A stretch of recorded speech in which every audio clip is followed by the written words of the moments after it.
upang magpuri sa iyo. O Diyos, sa kabanalan mo, nalulugod ako.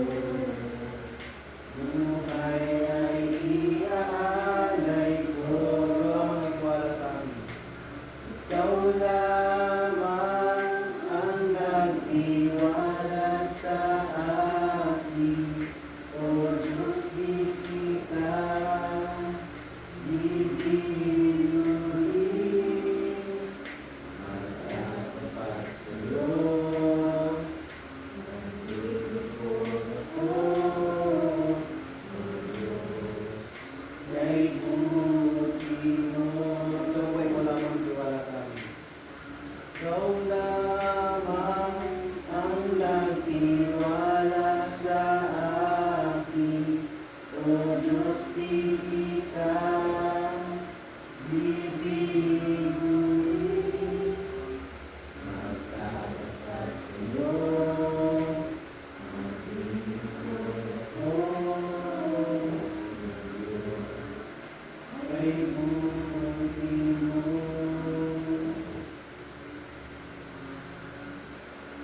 Una, maraming salamat dito. Salamat po po na sa pag-ibig ko, sa pag-ibig sa amin. Kung nga po, kung nga nasa patuloy na makita sa buhay ko ng Lord sa amin, hindi ka lang po ngayon sa aming pong pag-aaral na ang salita. Lord, tulungan po kami sa pamagitan ng Holy Spirit na mga kailangan ko. Hindi ka lahat na ikabuhay ko naman. Wala naman po namin mga kapatid namin na wala pa rin ang pamilya, mga pamilya sila. At ikaw po, Panginoon, ang kapatuloy na mahala sa buhay namin. Salamat po.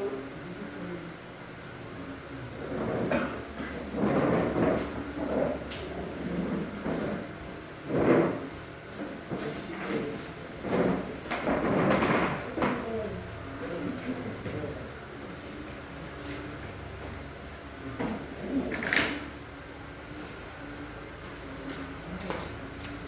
Ay, okay lang yung gusto ko ako. Hindi. Babalik ko sa'yo mamaya.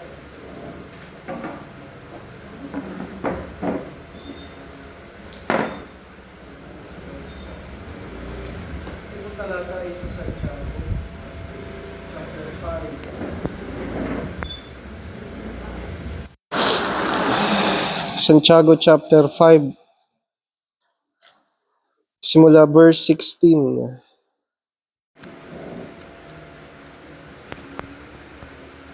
Pero simula na po natin sa 13.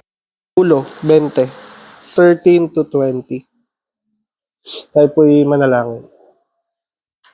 Banal na Ama, banal na Panginoon, salamat po sa pagkupkup sa amin, maingat, pinagtitipon niyo po kami. Salamat sa puso ng kapatiran na pumupunta rito para manalangin. God, again, issue ng timing, ng oras, umulan o hindi, may bagyo o wala, madalas nalilate, Panginoon. I'm very sorry, Lord, na apektuhan yung commitment ng mga kapatid. Pero salamat dahil pinapunta mo sila ng may puso na gawin ito at hindi tumingin sa tao. God, I'm praying for our fellowship. Sana maging safe space ang fellowship namin. Sana pwedeng maging honest ang bawat isa, maging totoo sa mga sarili. At hindi lang safe, Panginoon, kundi sana strong fellowship na may pagtutuwid, may pag-akay sa tama ang fellowship po namin ngayong gabi. Sana samahan niyo po kami, Panginoon, at tulungan sa buhay na to. Thank you po. In Jesus' name. Amen. Amen. Santiago 5:13. May paghihirap ba ang sinuman sa inyo? Meron ho ba? May paghihirap ba ang sinuman sa inyo? Kung meron, manalangin daw siya. Nagagalak ba ang sinuman? Kung oo, umawit siya ng papuri sa Diyos. May sakit ba ang sinuman sa inyo? Si Daryl Ann, meron daw. Ubot sipon, ano? Ako din eh. May sakit ba ang sino man sa inyo? Ipatawag ang matatandang pinuno. Ayun, si Elder Nante at si Kuya Larry, andito naman. Panalangin, pahiran ng langis sa pangalan ng Panginoon. Pagagalingin ng Diyos ang may sakit dahil sa panalangin may pananampalataya. Pagagalingin ng Diyos ang may sakit dahil sa panalangin may pananampalataya, palalakasin siyang muli ng Panginoon. At kung siya ay nagkasala, patatawarin siya sa kanyang mga kasalanan. Kaya nga ipagtapat nyo sa inyong mga kapatid ang inyong mga kasalanan at ipanalangin nyo ang isa't isa upang kayo'y gumaling. Malaki ang nagagawa ng panalangin ng taong matuwid. Si Elias ay isang tao na tulad din natin. Nang mataimtim siyang manalangin na wag umulan, hindi nga umulan sa loob ng 3 taon at 6 na buwan. At nang siya'y nanalangin para umulan, bumagsak nga ang ulan at namunga ang mga halaman. Mga kapatid, kung may kapatid kayong nalilihis ng landas at may isa namang umakay sa kanya upang magsisi, ito ang tandaan nyo. Sino mang makapagpabalik sa isang makasalanan mula sa kanyang maling pamumuhay, ay nagliligtas ng isang kaluluwa sa kamatayan at nagpapawi ng maraming kasalanan. Amen. Focus po natin ay yung verse 16. Ang title natin ay Confess Your Sins that you may be healed to one another. Ang sakit po, ang mga karamdaman, kahit ano, ay hindi po kalooban ng Diyos. Wala sa disenyo ng Diyos na nagkakasakit ang mga nilikha niya.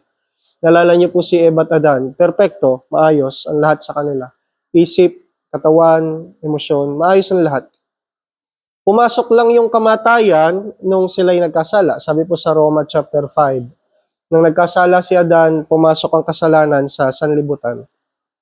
Bago mamatay, ang alinmang may buhay ay dumadaan dun sa proseso ng panghihina, tapos, ano pa ba? Mamamatay, mabubulok, ano po? Death, decay, yun, deterioration, yun yung nararanasan ng lahat. Pero sa piling ng Diyos, original, wala yun. Wala yun. So wala sa disenyo ng Diyos ang karamdaman.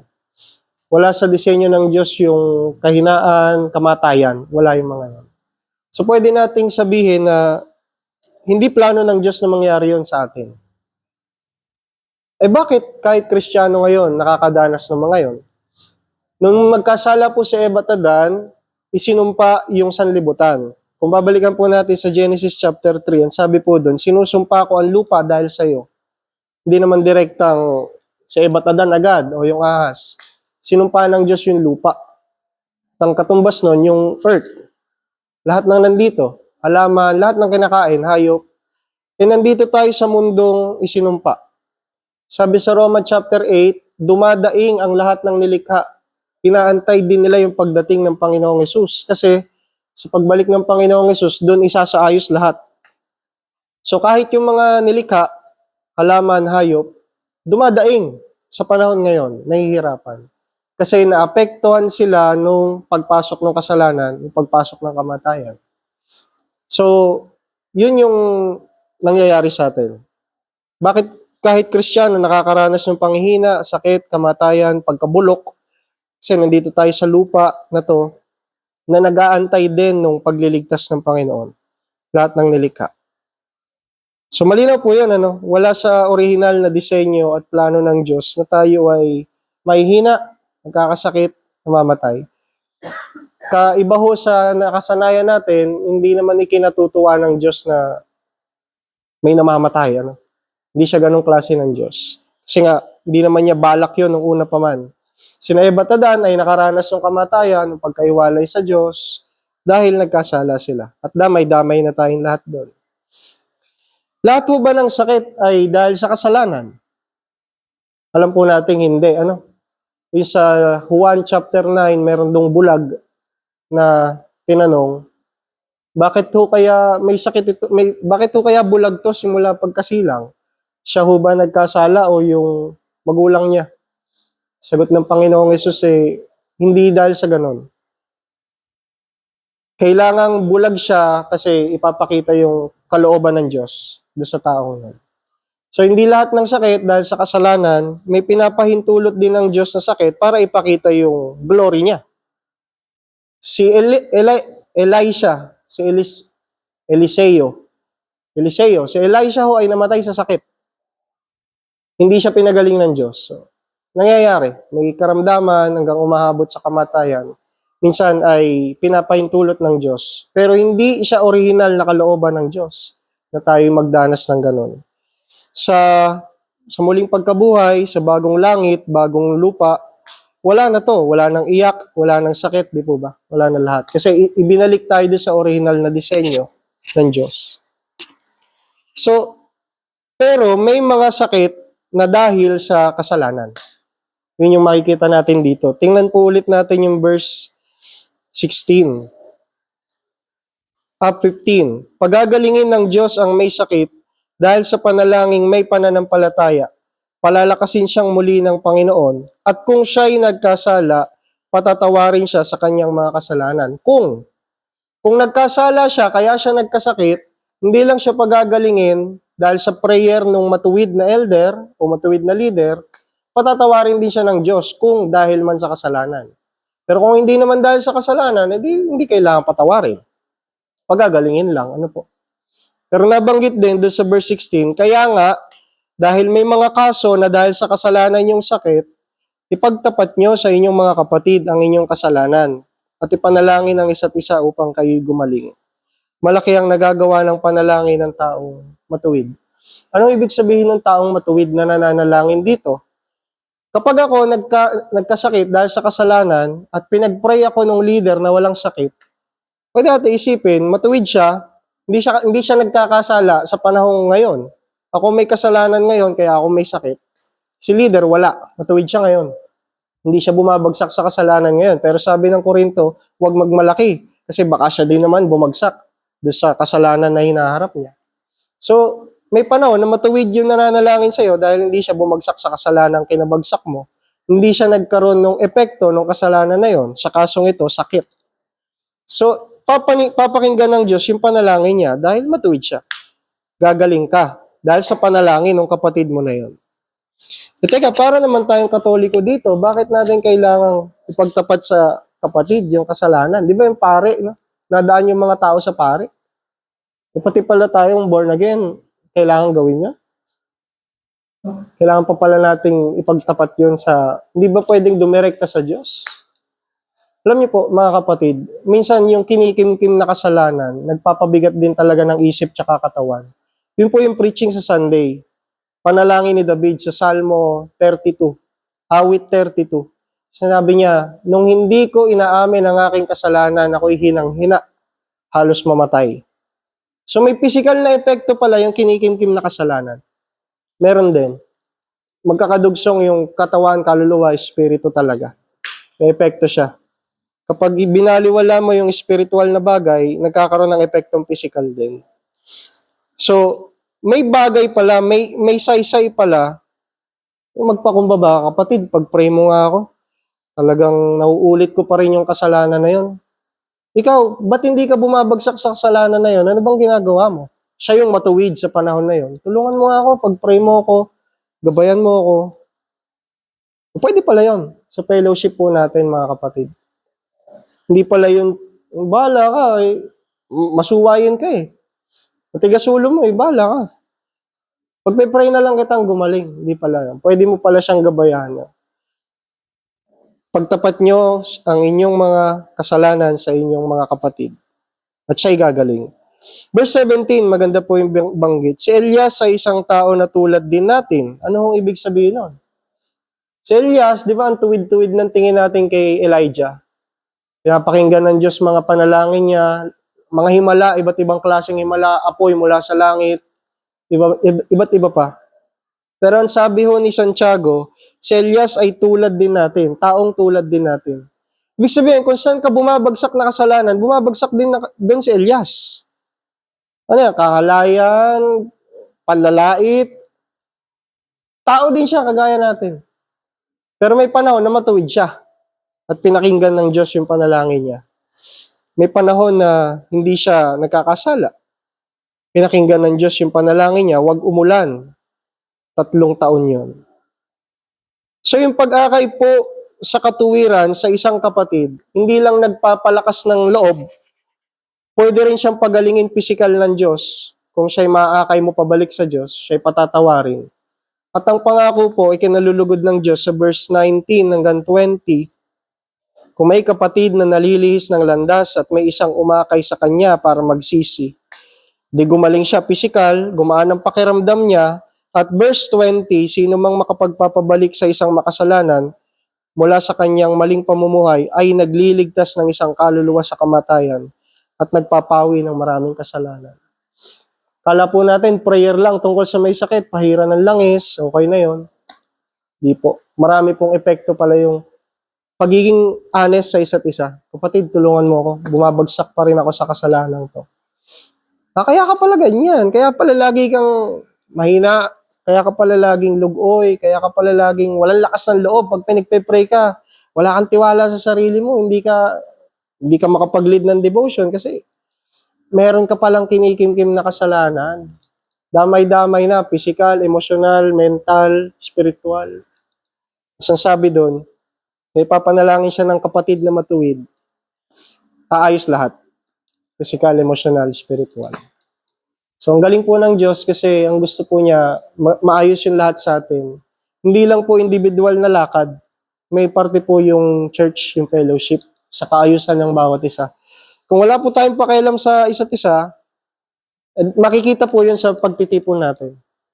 May sakit na hindi makaalis-alis dun sa kalagayan niya. Bakit? Walang pakialam yung church eh. Hindi naman tinutulungan yung may sakit, puro prayer, walang physical na tulong, walang gabay. Kaya pala, ulitin ko po, makikita sa pagtitipon natin kung meron talaga tayong malasakit sa isa't isa. Physical, pangkaluluwa, tsaka pang-spiritual. So yun lang po. God bless po, church. God bless po. Okay.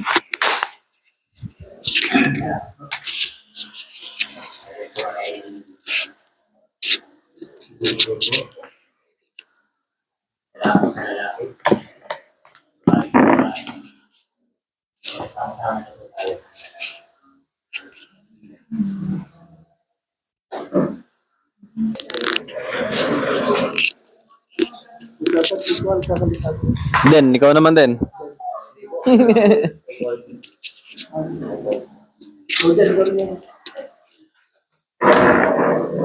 Den.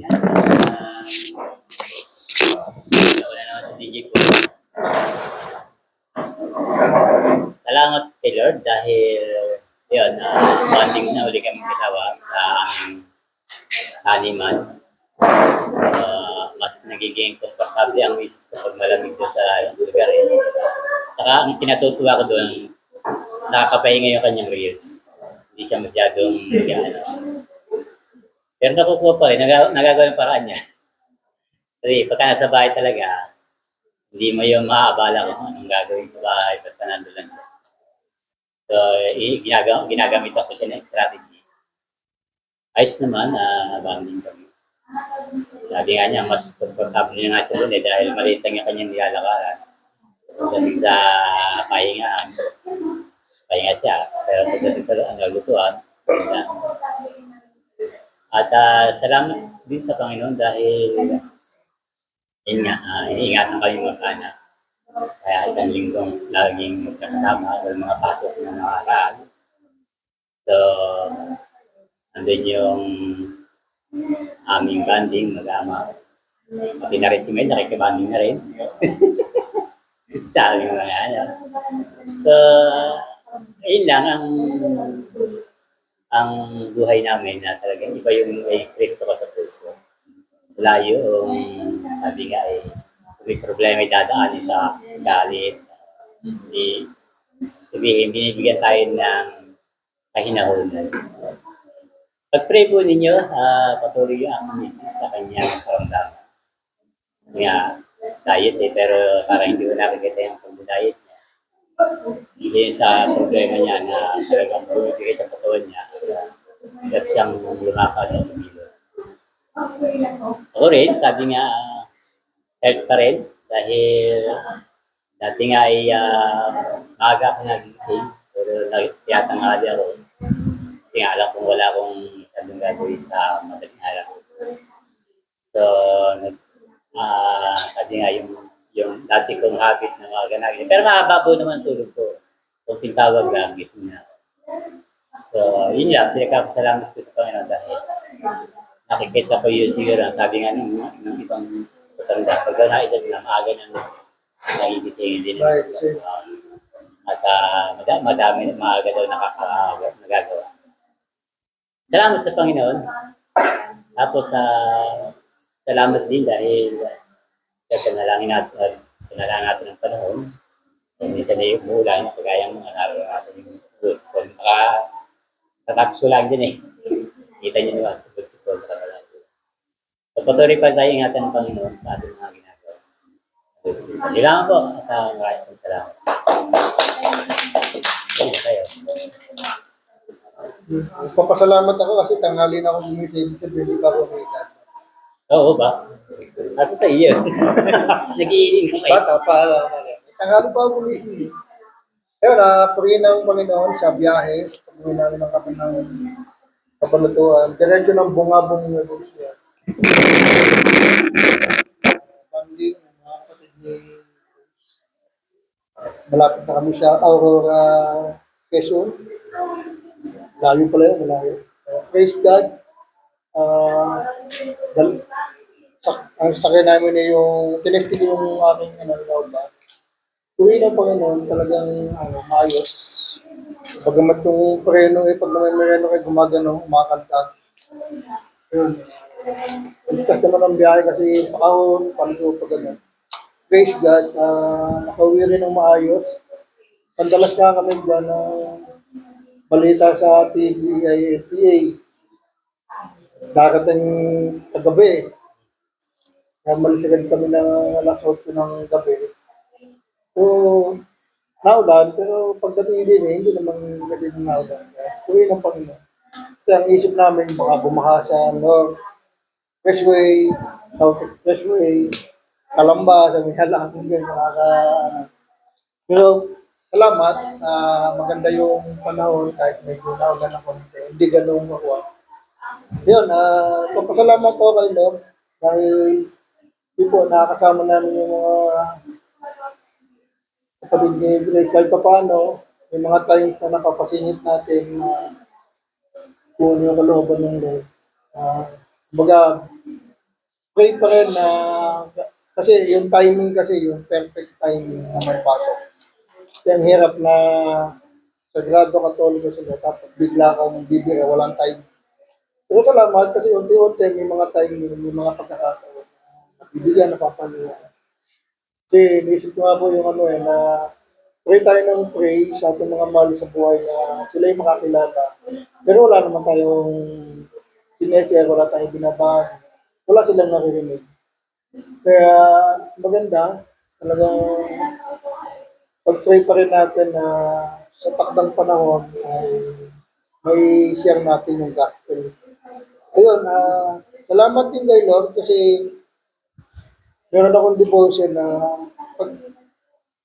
kasi may mga salita tayo, yan na yung kalooban ng Lord. Kasi may mga times na nangyari ito na yung kalooban ng Lord. Pero sa devotion ko parang kasi tayo mga mananampalataya, alam na natin yung kalooban ng Lord. Ang tanging gagawin na lang natin, susunod. Pero pag hindi natin sinunod, sasabihin natin na ito na yung kalooban ng Lord. Pero hindi pala.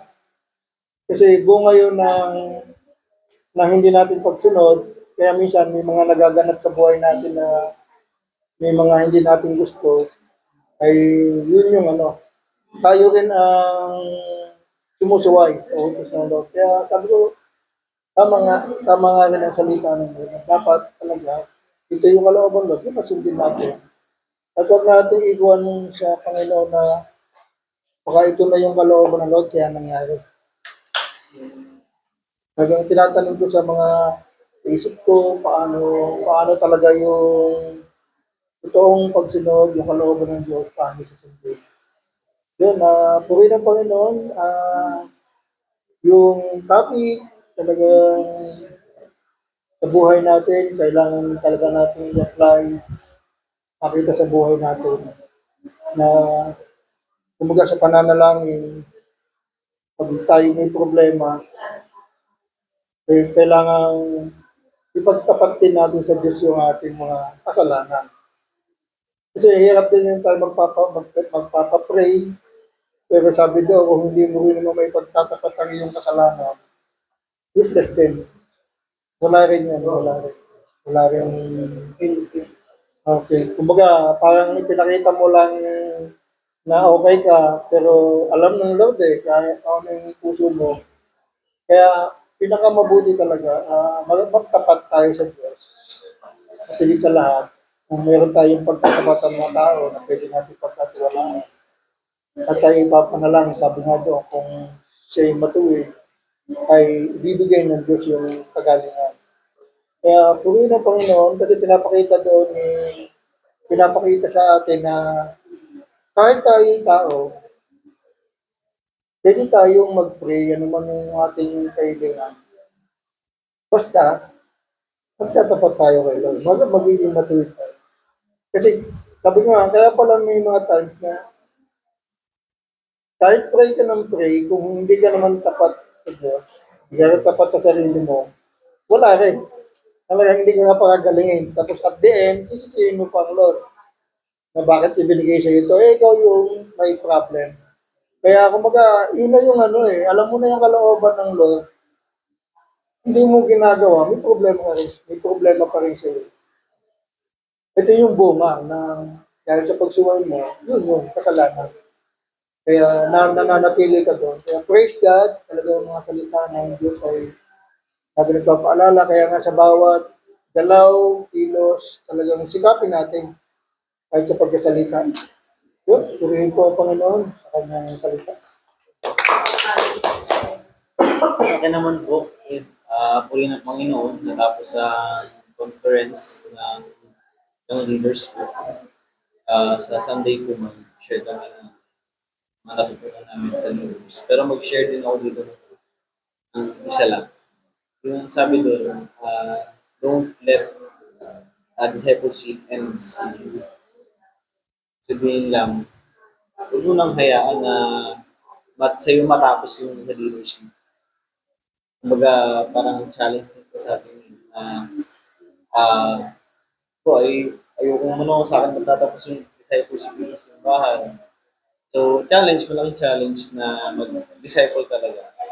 Na hindi talaga mamamatay yung discipleship lalo na sa simbahan. Lalo sa mga younger generations na. Yun, isa po yun sa natutunan namin. And marami pa po.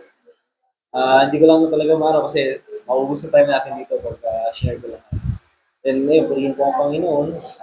Maraming nakita na mga bagong Kristyano, yung mga taga-pagsanhan, kung saan po, ibang churches din, yung mga nandun. Sabi ko, mga talaga. Sila Pastor Louie, nandun din po. Kaya sabi ko, purihin ang Panginoon kasi nakarating sila doon safe. Kumbaga yung init po na pagpunta nila doon para mag-look about sa discipleship. Kasi more on topic talaga discipleship. So yun, iba't ibang patutuo din po ng mga pastors. Si Pastor Amador, yan si Pastor, ano ba ito yung isa pangalan? Pero yung isa po, yung isang Chinese, si Pastor Parking Yang. Ganun po. Kaya po yung ano niya. Yung, parang siya nasisilaw doon sa sa ilaw. Kasi nagsasalita Naka-cellphone. ay po yung mga grabe po yung mga patutuon nila. Sabi nila, hindi naman dapat simulan nyo sa bahay niyo yung discipleship kasi ito yung Pastor Parking niya. Hindi niya maano yung masyadong mag-disciple yung mga anak niya kasi mama, ganun. Paano si Papa, di ba? Ganun po yung sinasabi niya po. So, yun po yung mga and salamat din po sa Panginoon. Natapos po yung fellowship po ng District 2, ng YA, youth. Yun lang yung medyo may talaga, may mga sunod talaga na mali. Pero pinapaintindi naman namin sa youth natin na at ano na, yung kumbaga filter na lang yung ano yung mga sinasabi ko. Kasi ito po isang experience namin. Ano po yung nag-reflection, tapos nasa labas yung mga leaders, yung mga officers, kukwentuhan, may cellphone, tapos habang may Mga officers pa yun, ha? po, ano, kung saan sa kung ano ginagawa nila. Ano, siguro baka lang, kami busy pa, may kailangan pa kasi kasuhin. Pero reflection po kasi ayun yung ano namin may sinabi. Buti, kasi kakunti na po yung YA natin na mga umaten talaga ng mga fellowship. So, kung wala pong mga YA din na nandun, kasi pinag-iwahiwalay na lang po nila yung YA. Mayroon pong mga groups na youth lang, wala pong mag-stand sa kanila bilang YA. So, nasa na yung discipleship, nasa na yung pagiging ate, pagiging kuya dun sa mga youth. So, yun lang po yung mga na-experience namin na sinashare ko din sa inyo. Also, hindi ko lang kung tama ba yun kasi tinawag kasi sa unahan yung yung lakan ng pila. Si Stanley yung nanalo po na Christian din, naka-church, naka-Christiano po natin sa district. Tinawag siya sa gitna, ano masasabi mo? Na nanalo ka na ngayon ng lakan ng pila. Pero hindi na naman related. Dapat hindi na naman sinishare yun. Tapos anong naging journey mo, anong naging motivation mo na magpagsali ng lakan at sa pila po. Ang sagot niya po, unang-una daw, si Lord. Sabi ko, nagiging motivation na pala si Lord pagsali sa sa mga pageant na ganun. Sabi ko, ayun lang yung kasi Laki kapila. kasi po, yung direction ng fellowship kasi na nawawala. Kumbaga, hindi ko lang po alam, pero ayun lang din yung gusto kong i-share. Hindi naman sa minamali, pero na purihin po kami nun kasi medyo nafi-filter na din yung mga ganun. And sinasabi din namin sa mga youth natin na dapat ganito, yung mga pinipili lang yung mga iniintindi pag nasa iba, ganun. Ayun lang po yung mga naranasan namin. And purihin po ang Panginoon, nakauwi ng safe. Bagamat, basang-basa talaga kami nung pag-uwi kasi inabot po kami talaga ng ulan. Kasi yun, nag-chat naman po sila na nakauwi ng safe. At ayun, salamat din po sa Panginoon. Yung lola ko po na tagalid na sa buhay. Luwi na po siya ngayon sa bahay. Ano na lang po siya, nakatulog na lang para pagkain. Hindi na po siya nakakapagsalita. Hindi na nakakagalaw yung mga kamay. Ayun, kahapon po, bisita kami doon. Ano lang po, ang salita niya lang, yun na lang. So, kailangan ilapit mo talaga yung tenga mo para maintindihan. Ayun, nakakatuwa naman po ang family kasi ang prayer po nila, sabi nila, sana wag napahirapan si mama. Sabi sabihin, tanggap na po nila na kahit anong mangyari, sana hindi napahirapan si mama. Sabi sabihin, parang sana kukunin na para hindi na mahirapan. Ayun yung pinaka-turn niya. So yun po, sama niyo po sa prayer, kalooban ng Panginoon. Kasi iba na po yung tingin niya, parang matalas na po yung tingin niya. Sabi nga niya parang naisip ko, hindi natatagal ng isang linggo yan mga ganun. So yun po, yung mga na-encounter po namin ngayon sa family.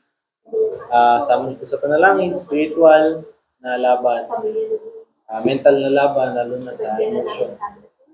Talagang mahirap po lalo na pag merong may sakit sa pamilya, sa bahay. Isa po yun sa biglang nagpapabago ng ng takbo ng bahay. Minsan, asing talaga ng gabi. Minsan may Binabantayan. minsan may binabantayan, minsan mag-iiyakan. Kasi nagbibiro na po yung lola ko. Malapit na ako, yung mga ganun-ganun. Kasi ganun-ganun. Sabi ko, ayoko sana po pumunta kasi ayoko din maiwan yung memory nung yung mapayat na gano'n. Nahanap po kami, kaya wala po kami nagawa kundi pumunta.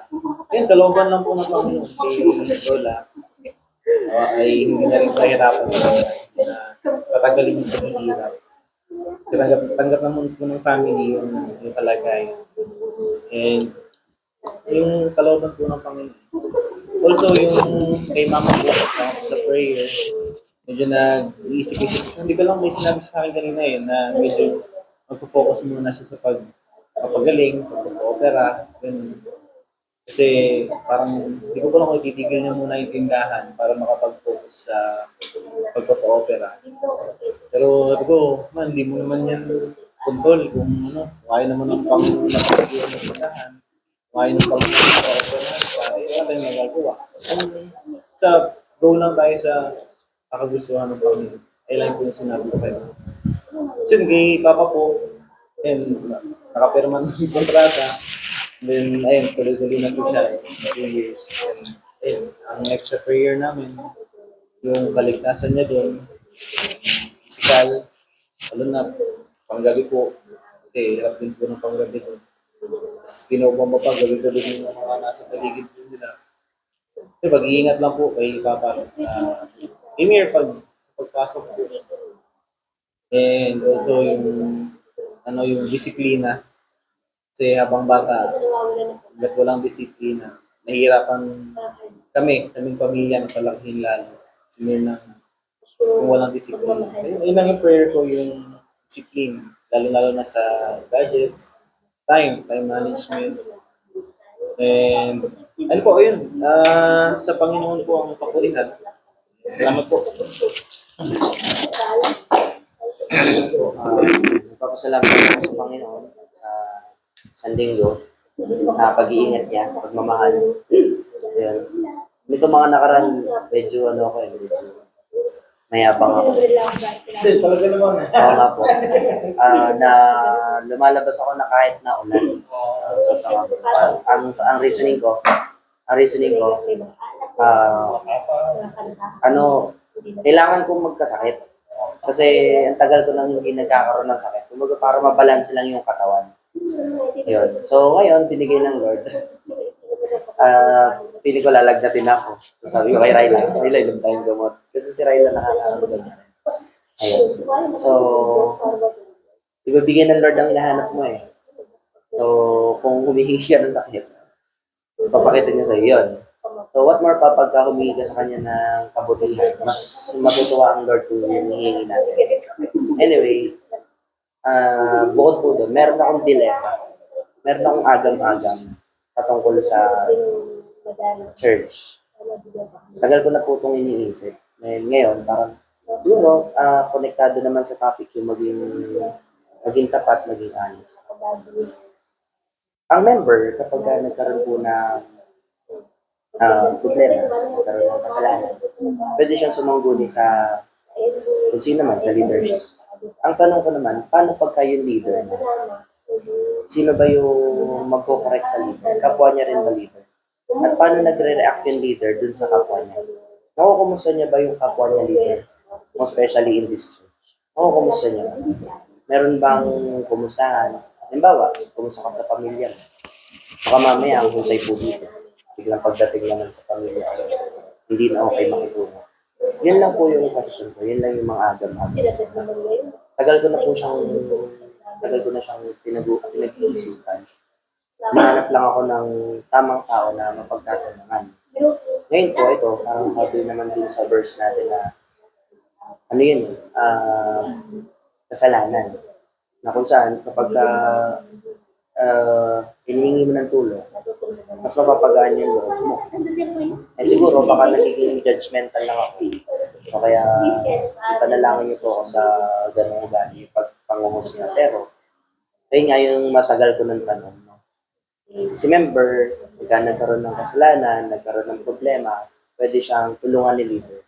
Pero what if si leader na yung nagkakaroon ng hindi magandang ugali or hindi na pangit na yung nagpapakita na kasi sabi yun yung mga nakaraan natin preaching, madaling lokohin ng sarili, madaling lokohin ng kapatid, pero hindi mo maloloko ang Diyos. Yun yung question ko.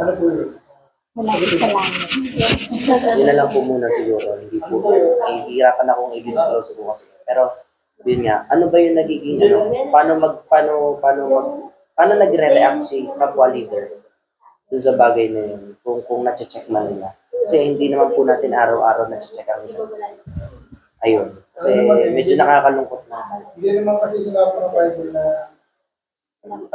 si leader ay bibigay ng payo ang member. At si member, hindi pwedeng magbigay ng payo sa leader. Ang umpis po doon, kapag nakikita po natin ang mali, tuwid po natin. Kahit sino po sa atin, pwede tayo Yun na nga po yung kay member tayo, kay leader ka, pwede mo review. yun na nga po yung concern. Bibigyan ng correction na napapahagingan, no? Pero hindi talaga nakikinig. Meaning to say, hindi ko yung tamang tao na magsasabi doon. Kaya nga ang question ko po syempre dahil sa leadership po yun, baka mas makikinig siya dun sa kapwa niya leader or dun sa mas nakakataas sa kanya. Kasi sa atin, aminin man natin o hindi, somehow meron tayong hierarchy na tinatawag. May mas mataas, though ang tingin natin pantay-pantay, pero in terms of since tayo ay nasa isang organization, merong may mas mataas talaga. So, kaya ang question ko, paano ba na-handle or Ako po, bagay na pues pag-isipan ko ay nilakot ang mali na. Tapos sa akin, gawin ko sa tinitingnan kasi ang utos ng Bible pagka mali si kapatid, pagsabihan natin. yun nga yung concern ko Kaya mangyayari doon, pag hindi mo na pagsabihan, alam mo yung mali, ikaw na yung may pananagutan na ito. Hindi, ang question, ang ano ko po doon na sinasabihan naman, pero hindi talaga nakikinig. So, ibig sabihin, mali pa rin po ako doon. Hindi na. Kung napagsabihan mo na siya, hindi siya nakinig, wala ka na pananagutan. Pero yun nga po yung yun nga po yung dilemma ko na ikaw yung nag-act na leader sa church. Dapat sa'yo makikita yung magandahan ng asal, magandang pag-uugali. Hindi lang sa church, kundi even sa pamamahay. Yung mga ganun lang po. Yun lang yung mga agam-agam ko na. Gusto ko rin na mabigyan ng kasagutan. Kasi ang hirap naman na laging, halimbawa, nagbibigay ka na lang ng judgment palagi. So, ikaw, alam mo na mali ang manghusga. So, ito rin nagkakasala. So, para maiwasan na lang din yung pagkakasala. Anyway, ito naman po ay pwede din naman masagot sa mga susunod na panahon na in-erase ko lang po yung question para at some point, kumbaga yung bigat ng damdamin na meron ako, yung question, dilemma, somehow na i-release ko one by one. Kasi alam naman po natin, sabi nga kapag naipon, mas lalala at mas mag-iiba ka, iuwi mo pa sa pagkakasala. Yun lang po yun. Anyway, sa bagay na yun, hindi rin naman ako matuwid sa kailangan ko rin ng correction. Kaya, kung maririnig ko man siya ngayon, mas mainam po. Yun lang naman po. Purihin po natin ang Panginoon. Prayer request. Yun, yung katuwiran sa Panginoon. Yung patuloy na pagpupursige.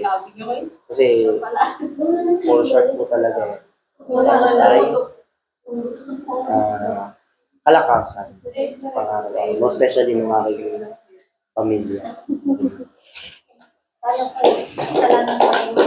Ako po ay sumatalaga pa sa loob ng mga nasa.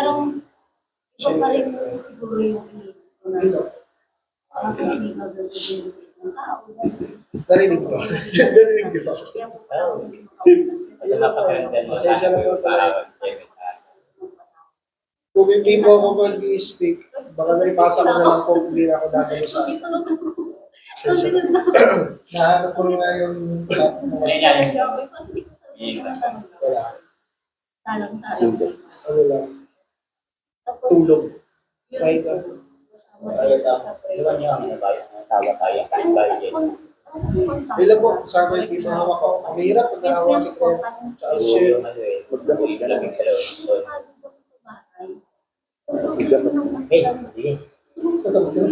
Ako, wala. Sige, maraming papasalamat pa kayo. Ang motor ko. nilay ko. Sabi, hindi Pray rin ako naman. magaling. Pero praise God, kasi ito, puro ganyan, pero nagpukon siya. Nabalik, wala akong pinapain, wala akong lalagay dyan. Kasi ang pray ko kay Lord, kung ikaw ang kalooban mo talaga masunod. Kasi sabi nila, hindi ka ito gumagaling, mas lumalala. Pero ito yun, meron na siyang kuwan. Kasi kung meron daw dito, meron din eh. Kaya meaning talaga, dito na. Ito, maliit na ulit. Hindi naman po yung fatal. Ano lang siya, skin discoloration. Tama lang. Pero wala naman Hindi siya. walang hawat to, pero kaya lang, hindi ito nagaling kasi pero praise God, sabi ko nga, sumisistem ito. Sabi ko, gamot lang, tanggalin yung stress. Kailangan magkaroon na peace of mind. Kaya, ang laking tulong niyo yung pag-aaral ng TSDP kasi yung paano iayos yung mind, soul, body. Kaya pagpunin ng Panginoon, sabi ko, nakita ko nga ito, may tultok nga sa kadin eh. Sabi siya, may pagbabago. At ito, yun, lumalapad. Ito, nawawala na. Ito, malapad dati. Kaya, ang solusyon talaga, tanggalin yung stress. Kasi kung hindi kasi sabi ko parang express ko doon. Kasi kalimitan, Buti naman hindi nagagaling sa ko mukha. sa Buti po, hindi sa mukha nagsimula. Oo. Yung iba po sa mukha nagsisimula. Si Kevin din, kapatid din. Yun, pugay ko pa. Dagdag ko rin yung fellowship ng kalalakihan sa EBC. So maraming dumalo, tuwa naman sila. Dahil isa nga kasi yan nangyayari, pag kasi ba ginanap walang umatin ng EBC. Nagkataong may umutin na isa doon sa, ano ba yung ating ano? Victoria, no? Kanya naka-assign yung schedule yun. So, marami namang nakadalo.